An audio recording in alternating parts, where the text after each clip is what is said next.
Monday. Fall is in the air, honey. Fall is in the air. So I got a question.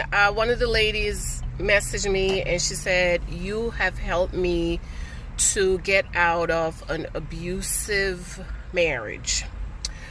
I listened to a lot of your videos and everything you're saying made so much sense. It didn't make sense that my pastor was trying to talk to me and trying to talk me into staying in this abusive marriage. And so the question she had was, can she pay her tithes and offering to me? And I told her no. Why no? Your tithes and offering, as scripture teaches in the book of Malachi and in the Apostles, book of Acts, I think, your tithes and offering go to your local church. She said, well, I left my church. I said, find you a new church, okay?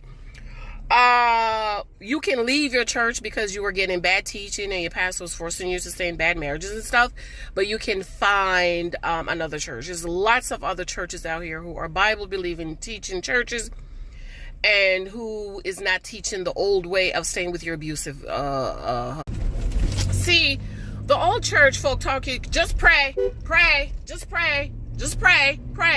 Honey, that's witchcraft. You cannot override that man's will for beating your ass. Anyways, let's go back to tithes and offering. The reason why you pay your tithes and offering to your local church is you need to find a local church. You need to be in a local church.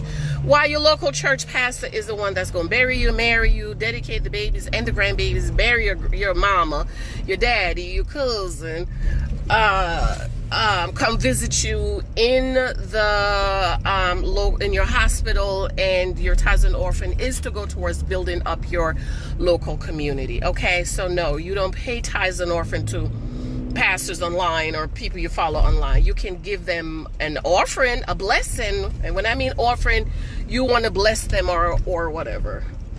But no, I know there's a lot of people doing this and talking about that. Absolutely, it's wrong. It's against scriptures. Because when you die, who's going to bury you?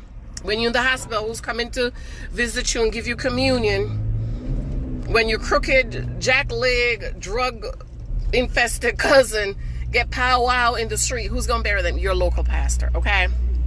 So find a local church. You need a pastor.